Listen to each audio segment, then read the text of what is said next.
پھر میری ایک سسٹر کی طرف چلی گئیں, اس نے کہا امی میں نے آپ کے لیے سیٹ کر دیا, آپ ادھر آ جائیں. صبح گئیں اور پھر ان کو نہیں جگہ اچھی لگی, تو پھر دوسری کے گھر گئیں, وہ بھی نہیں اچھی لگی. پوچھا انہوں نے کیا, کہا نہیں واش روم کا دروازہ بہت چھوٹا ہے, میں اندر نہیں جا سکتی. تو رات ہو گئی, باہر بیٹھی رہی, پھر میری طرف آ گئی ہاں, اور آ کے کہنے لگیں کہ ایک تم ہو نا, تم سے میں ہر بات کر سکتی ہوں. تو پھر وہ میری طرف رہی 3 مہینے بیفور شی ڈائیڈ. اس نے آپ کو بہت خوشی دی. ہاں, میں نے کہا کہ وہ میڈل جو 42 years of neighborhood میں she did not acknowledge my presence, تو مجھے کسی کو کچھ کہنے کی ضرورت ہی نہیں, امی کس کو پیار کرتی تھی. she gave me that happiness. واہ. ہے درانی صاحب, دیکھیے یعنی کہ عام زندگی میں بھی بعض اوقات کتنا صبر کرنا پڑتا ہے. کسی رشتے میں بھی کچھ جیتنے کے لیے 40 سال کی بات کی انہوں نے, ہے نا. دوسرے یہ کہ انسان کیسے اپنے جذبات سے بنا ہوا ہے نا, اس کے لیے کوئی یعنی کہ آپ دیکھیں بہن نے بڑی نوازش ان کی کہ انہیں بڑی نیک نیتی سے اپنی بہت پرسنل بات شیئر کی, مگر انسانوں کے لیے بہت بڑی بڑی دنیاوی خوشیاں کوئی اہمیت نہیں رکھتی, مگر رشتوں کے حوالے سے بعض اوقات کوئی چیز جو ہے جو کسی کے لیے شاید کچھ بھی نہ ہو مگر وہ اس کی کل زندگی کا اثاثہ ہوتی ہے نا. میرا جو اس معاملے میں نا ایک عجیب ایکسپیرینس ہے. میری زندگی میں خواتین کا رول جو ہے نا بہت ہی اسٹرینج ہے. اچھا, کن معنوں میں؟ ہاں, میری والدہ تھی نا, انہوں نے مجھے, میں نے آپ کو بتا دیا کہ کس طریقے سے جی ہاں انہوں نے مطلب رائٹ فرام دا چائلڈہڈ ان کی ڈیتھ تک جو ہے نا, انہوں نے مجھے کبھی, میری بہنیں تھیں, ہیں ایک بڑی بہن تھیں اور 2 جو ہیں, انہوں نے جہاں میں نے کہا ہے, پھر میری ساس آئیں, میری ساس نے, انہوں نے مجھے پسند نہیں کیا, انہوں نے مجھے پسند کیا, اور پھر انہوں نے میری امی کو کہا کہ جی اس کو, پھر یہ آئیں. مطلب یہ ایک جیسے کہتے ہیں نا کہ ایک بہادر انسان کی طرح میرے ساتھ بھی اور بچوں کے ساتھ بھی وہ جو ہے وہ انہوں نے وہ کیا.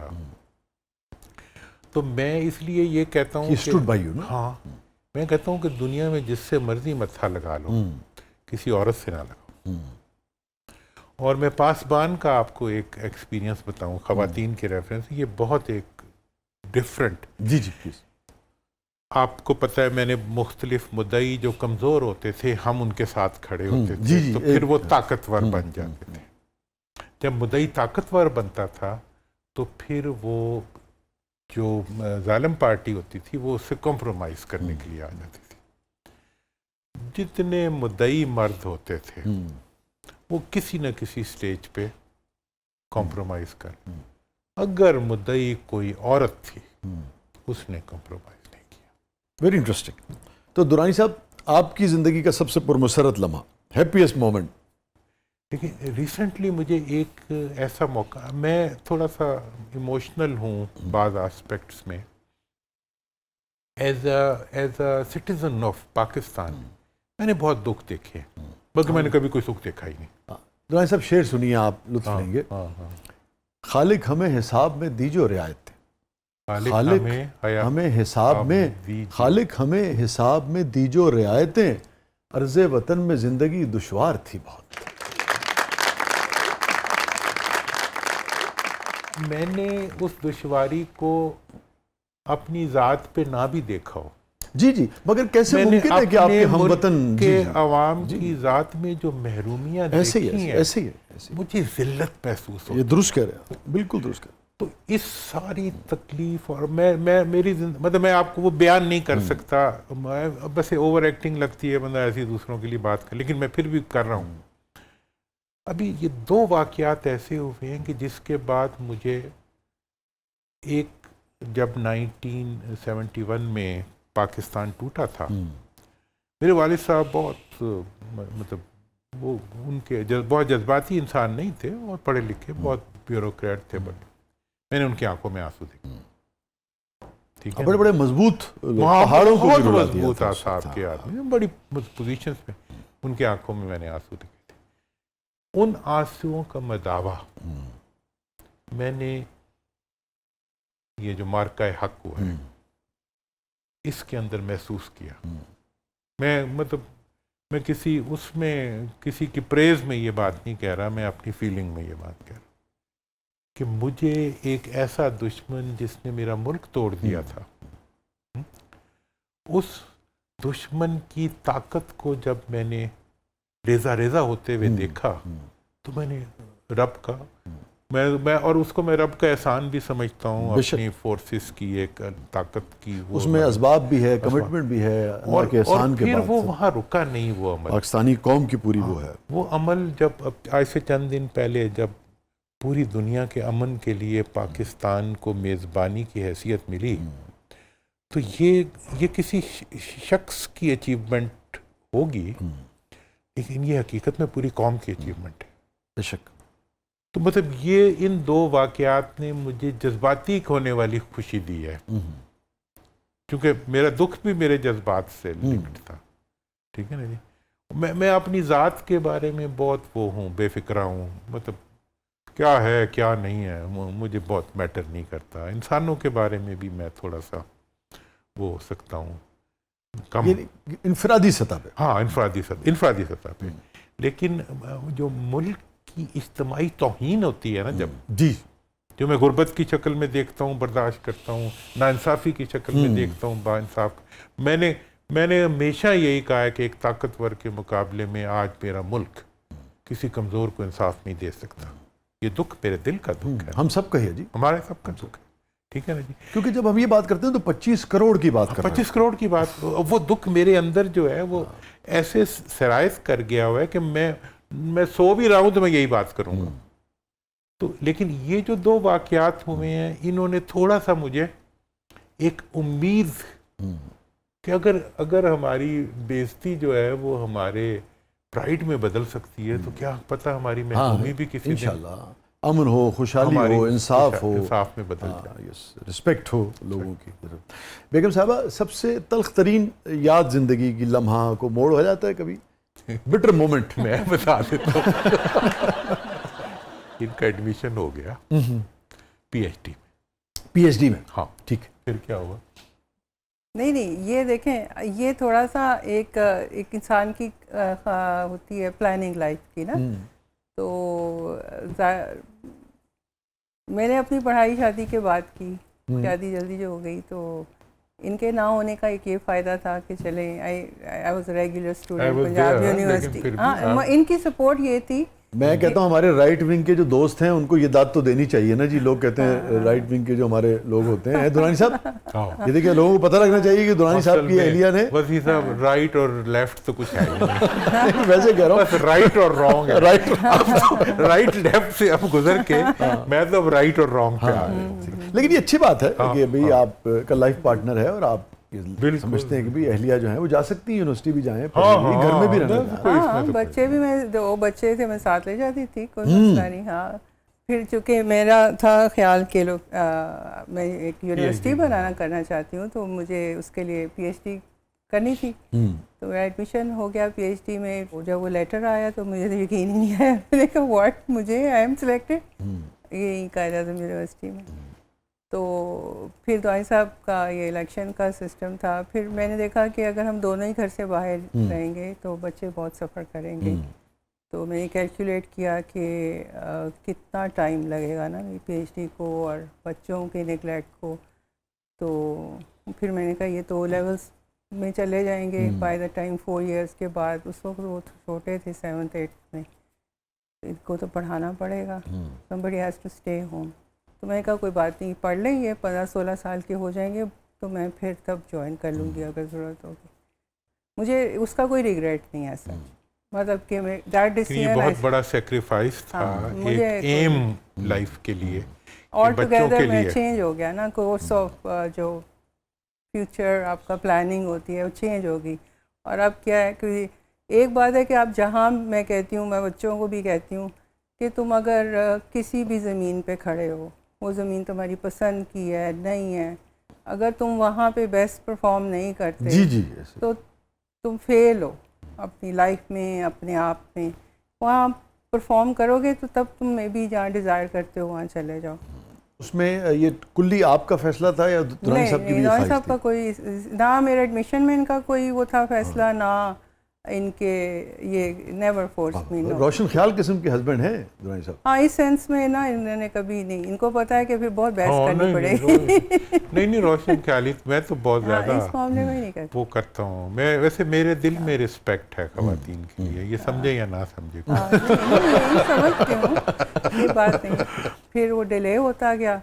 پھر اب جیسے مجھے ایگریکلچر میں وہ بچہ باہر پڑھنے چلا گیا, تو ابھی پی ایچ ڈیز کر رہے ہیں سارے, تو وہ ٹائم ہی نہیں کہ گھر میں کے علاوہ میں پھر گھر میں ہی اتنا کام کرنا شروع کر دیا میں. دورانی صاحب آپ پہ سے کیا سمجھتے ہیں عمر کے اس حصے میں ایک سیاسی سفر آپ کا رہا, پھر نجی ایک زندگی انسان کی ہوتی ہے, والد ہیں آپ, اپنے بچوں کے گھر ہے, اب آپ کیا سمجھتے ہیں ایمانداری جیسے ہم ایوالو ہونے کی بات کر رہے تھے نا, تو اس سارے سفر میں ایوالو ہونے کی وجہ سے نہیں, اوور آل آپ مڑ کے دیکھیں اب کیا سمجھتے ہیں کہ کتنی ہی سہولت کسی گھرانے میں کیوں نہ ہو پھر بھی عورت وہ زندگی نہیں جی پاتی جو ایکچوئل وہ جینا چاہتی ہے. مرد بھی اپنی جگہ بہت ساری قربانیاں دیتا ہے, مگر شاید عورت کو زیادہ دینی پڑتی.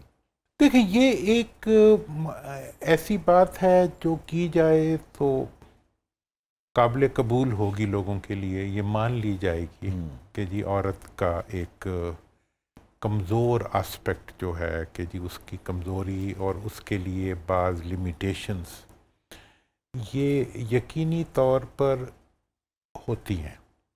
لیکن میں یہ سمجھتا ہوں کہ الٹیمیٹلی یہ ہمارے سوسائٹی کی جو کمزوری ہے, ڈیفینیٹلی ہمارے معاشرے کی کمزوری ہے, لیکن یہ دن بدن کم ہوتی جائے گی اور ہو بھی رہی ہے, کیونکہ عورت خود اتنی ریزیلینٹ ہے کہ وہ اپنے مقام کو ریسٹور کرنے کی اسٹرینتھ رکھتی ہے. ہاں مروزی حالات ہمارے معاشرے اس سے بھی تو ہاں اس کے اثرات ہیں, لیکن جو وقت گزر رہا ہے اس کے ساتھ ساتھ وہ حالات بھی بدلتے جا رہے ہیں اور بدلتے جائیں گے, کیونکہ قربانی کا بیشتر بوجھ جو ہے اس حوالے سے وہ عورت کے کندھوں پر آتا ہے. کچھ وہ شاید اٹھا بھی لیتی ہے, اس میں طاقت بھی ہے نا, اس میں اللہ تعالیٰ نے اس کو طاقت دی ہے. اچھا یہ جو طاقت کا کہہ کے ہم اس کے اوپر ڈال دیتے ہیں, آپ سمجھتے ہیں درست ہے؟ جیسے مثال کے طور پہ جو مجھے یاد ہے, میں نے جب میں لکھتا تھا نا ابتدا میں نے یہ پلے لکھا تھا, اس کا نام تھا تمہیں جانا اجازت ہے. 2 CSP آفیسرز ہیں اور وہ دونوں کی پوسٹنگ آ گئی ہیں. اب وہ کہتا ہے کہ تم میرے ساتھ چلو, بلوچستان میں کوئٹہ میں ہو جاتی. تو وہ کہتی بھی میری بھی تو جاب ہے, وہ کہتا نہیں میری تو جاب ختم ہو جائے گی. تو وہ ہوتا یہ ہے کہ وہ کہتا ہے کہ تم اپنی جاب چھوڑ دو, میرے ساتھ چلو. وہ جو بھی فیصلہ کرتی ہے وہ ایک الگ بات ہے, مگر یہی سوال اگر کسی گھرانے میں اٹھے تو مرد جو ہے وہ کبھی اپنی نوکری اپنی چیز چھوڑنے کو تیار نہیں ہوتا, عورت ہی کے اوپر سارا وہ آتا ہے. یہ ایک سوال تو ہے نا. دیکھیں یہ سوال ہے, ڈیفینیٹلی ہے, لیکن میں سمجھتا ہوں کہ عورت اگر ایسا کرتی ہے تو اس کے کچھ موروثی وجوہات بھی ہوتی ہیں. عورت کے اندر مرد کے لیے سیکریفائس کرنے کا ایک بلٹ ان پروگرام ہے جو قدرت نے ڈالا ہوا ہے. یہ قدرت نے ڈالا ہے, یہ ہم نے اس سے کہا ہے کہ دیکھو یہ بچہ پالنا ہے, قدرت نے ڈیزائن کر دیا ہے اس کو. بچہ کوئی مرد پال سکتا ہے؟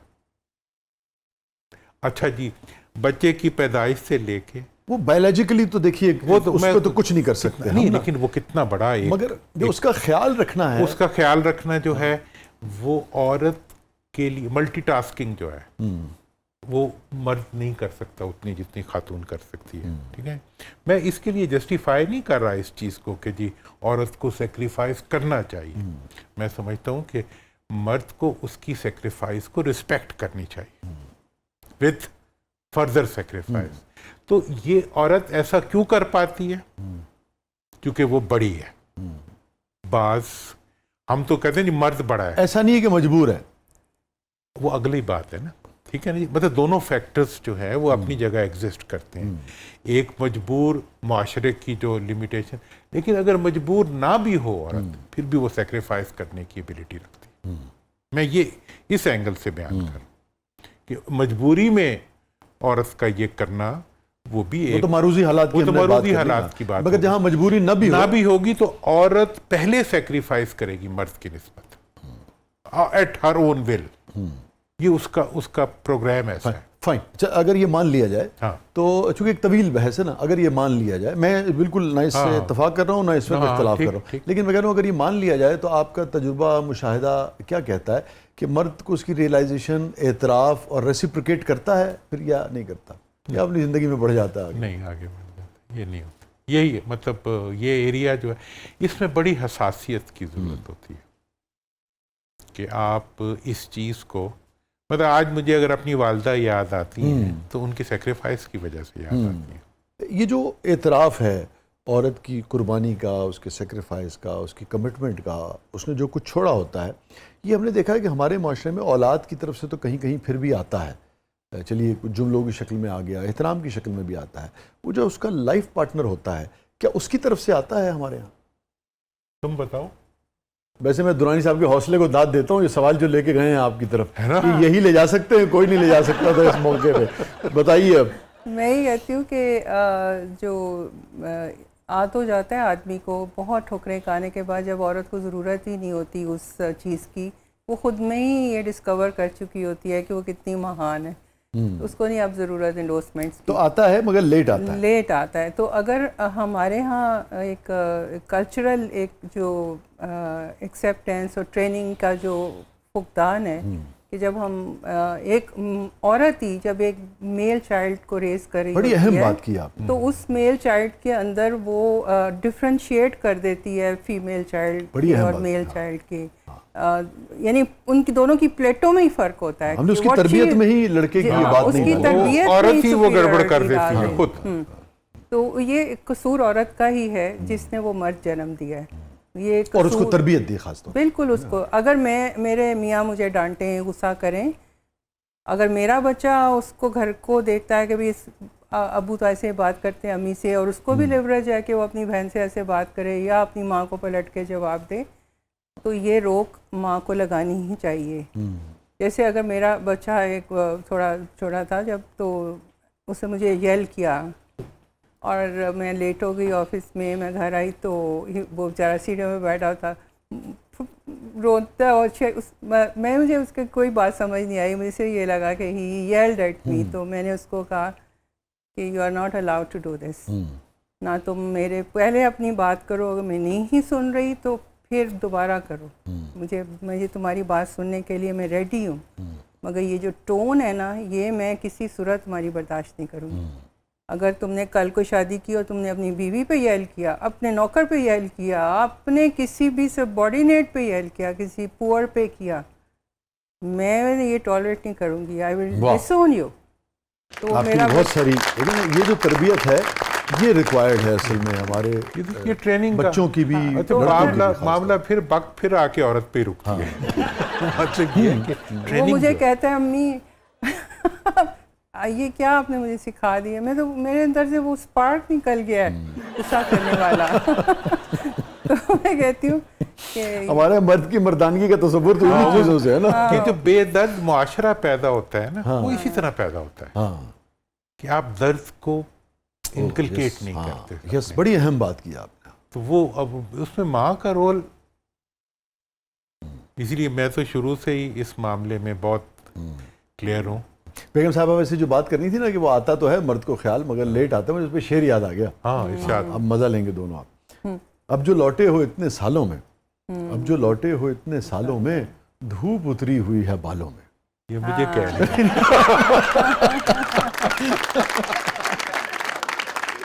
تو رانی صاحب یہ فرمائیے, اتنا آپ کا سیاسی سفر رہا, اپنا ایک بھرپور زندگی ہے, اس میں سے کون سا ایسا موڑ, ایسا رشتہ, ایسا واقعہ, ایسا انسیڈنٹ جو آپ سوچتے ہیں یار میرے بس میں ہو تو یہ ڈیلیٹ مار دوں یا اس کو ریورس کر دوں؟ اس میں دو واقعات بڑے میرے لیے وہ ہیں. اللہ مغفرت کرے, بگٹی صاحب تھے, بڑے ضدی قسم کے لیڈر تھے, بہت سی چیزیں تھیں. اور اس وقت آپ سسٹم کا حصہ تھے؟ میں سسٹم کا حصہ تھا. آپ وزیر اطلاعات تھے اس وقت؟ وزیر اطلاعات تھا. تو جو آخری ڈیلیگیشن گیا ڈیرا, وہ ادھر ان کے گاؤں, ڈیرا بگٹی نا, ڈیرا بگٹی, میں اس کو لیڈ کر رہا تھا. سار میمن تھا اور یہ جو گورنمنٹ کے بہت سے لوگ تھے. تو میں وہاں گیا تو بگٹی صاحب نے مجھے بہت زیادہ افیکشن دی, مجھے سائٹ پہ بھی لے گئے, بات چیت بھی کی. مشاہد صاحب کے بارے میں انہوں نے بڑے اچھے خیالات کا اظہار کیا. اور تو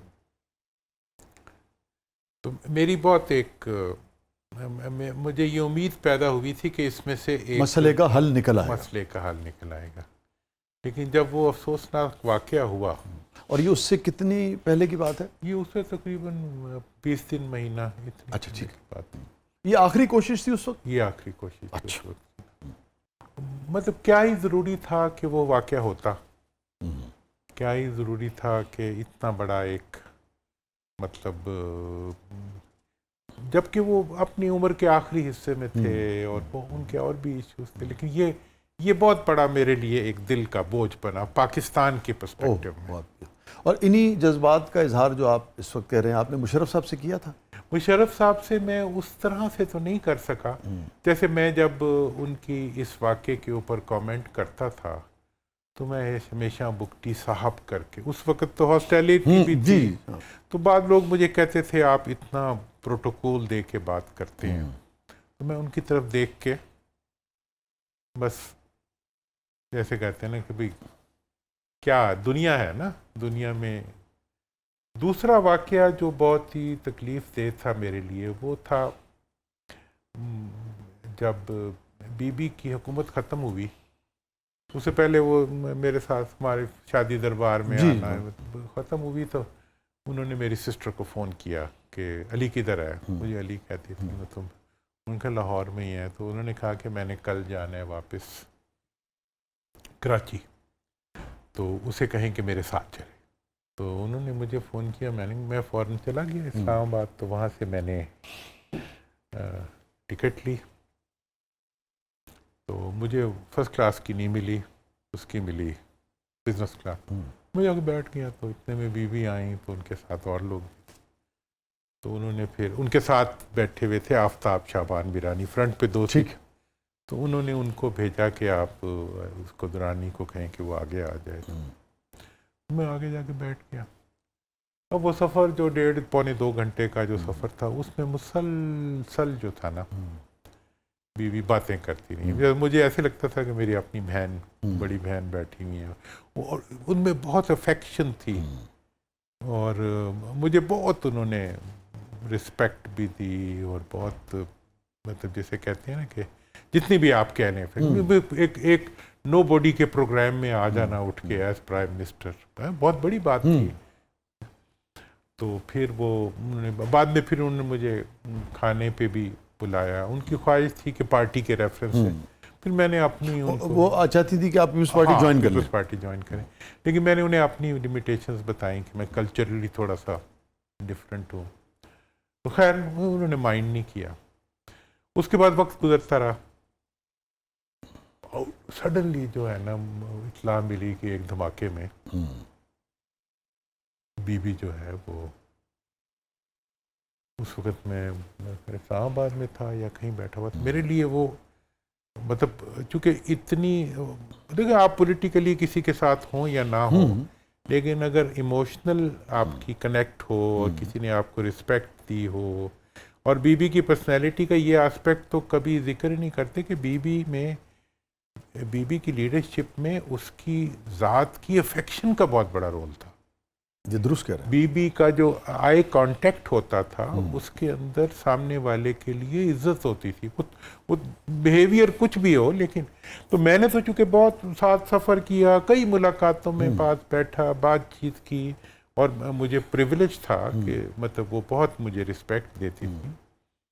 تو میرے لیے وہ ایسا ہوا کہ مطلب ایک دم سے بھگ سے. اور یہ جن آخری ملاقاتوں کا ذکر کر رہے ہیں یہ اس اسیسینیشن سے کتنی پرانی بات؟ یہ اس سے کچھ ٹائم پہلے کی تھی, کیونکہ پاسبان کا تو پرانا نہیں پاسبان کے بہت بعد کی بات ہے. یہ جو تھی نا جیسے شادی دربار ہوا 1994 میں ہوا, ٹھیک ہے جی, اس کے بعد پھر یہ سارا پروسیس چلا. لیکن اس عرصے میں مطلب میں نے کبھی ڈسکنیکٹ نہیں فیل کیا. پولیٹیکلی وہ تو لغاری صاحب کے بہت خلاف تھی, سارے رستے ان کے خلاف بات بھی کرتی رہی, لیکن میں نے کوئی اس کو وہ نہیں فیل کیا. لیکن پھر ایک گورنمنٹ ان کی لغاری صاحب نہیں, لیکن ایک دم سے ان کا چلے جانا جو تھا نا وہ میرے لیے بہت یہ جو حادثاتی اموات ہوتی ہیں نا، یہ جتنے بھی مطلب دبے ہوئے تعلقات یا دبے ہوئے ریلیشنز کو دوبارہ سے وہ کر دیتی ہیں. تو مجھے بہت اس کا وہ محسوس ہوا، رنج ہوا دونوں کا، کہ کیوں ایسا ہوا ہمارے ملک میں ہوا، نہ ہوتا تو کیا ہی تھا. اور مجھے بیگم صاحبہ کی طرف بڑھنا ہے، مگر یہ بتائیے کہ جیسے آج اگر بی بی حیات ہوتی، میں یہ بھی نہیں کہہ رہا کہ آج والی پیپلز پارٹی، وہی والی پیپلز پارٹی، اور آج بی بی اگر آپ سے کہتی تو آج آپ جوائن کر لیتے؟ میں نہ جوائن کرتا، آج بھی نہیں کرتے. دیکھیں چونکہ کلچرلی اور نظریاتی طور پہ آپ وہی ہیں جہاں اس وقت تھا، اس میں کوئی تبدیلی نہیں ہے. دوسرا یہ ہے کہ میں دیکھیں نا، بی بی کے ساتھ یہ حادثہ ہوا کہ بھٹو صاحب کے ساتھ یہ حادثہ ہوا کہ جس طریقے سے بھٹو صاحب کی اسیسینیشن ہوئی، اس نے پاکستان کی جو ڈیموکریٹک ہسٹری تھی اور جو پاکستان کا جمہوری سفر تھا، اس کو موروثیت کی طرف موڑ دیا. بڑی اہم بات کیا. بھٹو صاحب وہ آدمی تھے جو اپنے سٹیج کے اوپر اپنے کسی فیملی کے آدمی کو نہیں بٹھاتے تھے.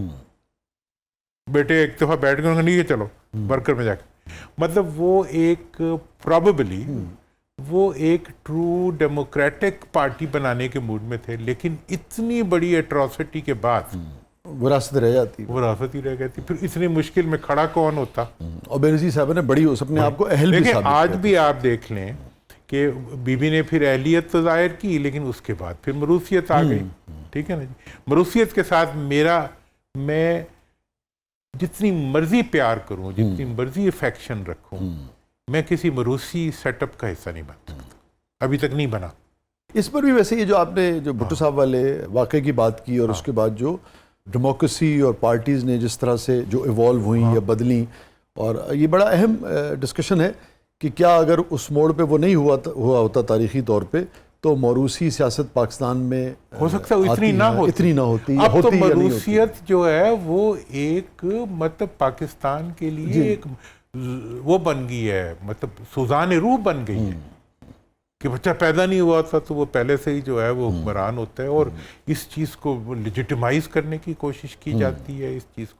تو یہ چیز جو ہے یہ مطلب میرے لیے قابل قبول نہیں. اور میں سمجھتا ہوں، اور اس کے ساتھ ہی ساتھ جو آپ نے پیسے کو سیاست میں ڈالا، اور وہ سب لوگ جنہوں نے اپنے پیسے کو ملک سے باہر رکھا، وہ ملک کے لیے معتبر ہو گئے کیونکہ ان کا پیسہ محفوظ تھا. حالانکہ یہ ایک سوال ہے نا کہ اگر آپ اس مادر وطن میں اپنا پیسہ ہی نہیں رکھنا چاہتے تو پھر کیا کرتے؟ بچے بھی جب تک یعنی کہ ضرورت نہ ہو آپ نہیں رکھنا چاہتے تو سٹیک کیا رہے گا؟ میں آپ سے صبح وہ اٹھا کے اور جا رہا ہے. میرے سے لوگ پوچھتے ہیں جی اس سیاسی حالات میں علاج کیا ہے؟ میں نے کہا ایک علاج تو فوری طور پہ کرتے ہیں، وہ یہ ہے کہ جس کی جائیداد اور جس کا بزنس اور جس کا پیسہ اور جس کے بچے ملک سے باہر ہیں، بچے نہ بھی کریں، جس کا پیسہ ملک سے باہر ہے، اس کو پاکستان کے اقتدار نہ دیں. پاکستان کا اقتدار کیا فرق پڑتا ہے؟ ان کے پاس پیسے ویسے ہیں. پاکستان کا اس کو دے دیں جس کا سب کچھ پاکستان میں ہو، جینا مرنا جسے کہتے ہیں، جسا مرنا پاکستان میں ہو. درانی صاحب، زندگی 3 مختلف جن روپوں میں آپ کو ملی ہے، وہ چاہے غم کے تھے، کامیابی کے تھے، نقصان کے تھے، محرومی کے تھے، مایوسی کے تھے، اندھیرے کے تھے، زندگی سب سے زیادہ کون سے 3 روپ بدل کے آپ کو ملی ہے جو نمایاں رہے آپ کی زندگی؟ میری زندگی ہے جستجو کا نام. جستجو ایک، ٹھیک ہے جی. دوسری میری زندگی ہے جستجو کو نہ چھوڑنے کا نام. اوکے، پہم جستجو. اور تیسری میری زندگی ہے منزل کو پانے کا نام. منزل کو پانے کا نام. ٹھیک ہے، کہ میں منزل کی طرف مسلسل بڑھنا چاہتا ہوں تا وقت کہ میں اس کو پالوں. بہت بہت شکریہ بیگم صاحبہ، آپ نے وقت نکالا، بڑی عزت افزائی کہ آپ تشریف لائیں ہمارے لیے بھی، ہمارے شو کے لیے بھی. تھینک یو سو مچ، بہت اچھا لگا آپ تشریف لائیں. بہت بہت شکریہ درانی صاحب، آپ تشریف لائے، آپ نے وقت نکالا. تھینک یو سو مچ. اور یہ فرمائیے، وہ ایک آخری دنوں میں ایک کوشش آپ کے حوالے سے خبریں آ رہی تھیں، وہ کچھ بتا سکتے ہیں کیوں نہیں آگے بڑھ سکی، یا کچھ بات چیت اس پہ چل رہی ہے؟ میرا خیال ہے کہ چلے گی. اچھا، کوئی وجہ نہیں ہے کہ نہ چلے، چلنا چاہیے. آپ نے کوشش کی تھی؟ ڈیفینیٹلی، میں تو ابھی بھی کر رہا ہوں. ابھی بھی کر رہے ہیں. اور میرا یہ خیال ہے کہ ہمیں مفاہمت چاہیے، اور ہم مفاہمت کو پائیں گے. اس کی شکل کیا ہوگی وہ وقت فیصلہ کرے. اللہ پاکستان کے لیے اچھا کرے. آمین. پاکستان کے لیے اللہ اچھا کرے. بہت بہت شکریہ, بہت بہت شکریہ. Thank you so much, thank you so much. ناظرین, یہ تھا آج کا زبردست. اپنے فیڈ بیک سے ہمیں آگاہ کیجیے گا. اجازت دیجیے, اللہ حافظ.